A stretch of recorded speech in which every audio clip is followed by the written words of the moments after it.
Paano nga ba magtimpla ng bural mga boss? Simple lang mga boss, ito.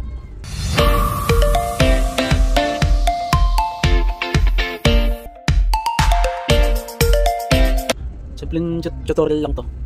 Kailangan mo lang ng tubig and then lagayan ng bural. Kahit ano, kahit plywood o kahit anong klase. Tubig lang yan mga boss, ganyan lang. Tubig, tansyahan lang yan. Tansyahin mo lang kung gaano katigas ang kalambot ng gusto mo. Para lang ito mga boss sa mga baguhan. Mga gusto mag-DIY sa bahay. Ito mga boss, pagka ito natuyo, lihayin mo lang tapos punasan mo lang na maigi, okay na. Ayos na. Kagandahan lang sa bural, pagka bural lang gamit mo is makapal lang man o manipis yung papahiran mo, pwede siya.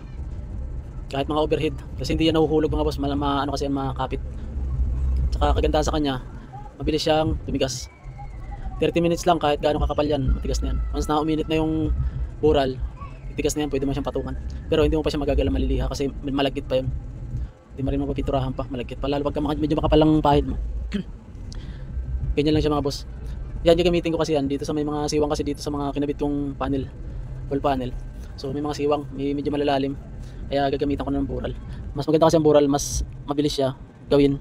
Mas hindi siya madaling bumitak. Ilang mga boss, maraming salamat.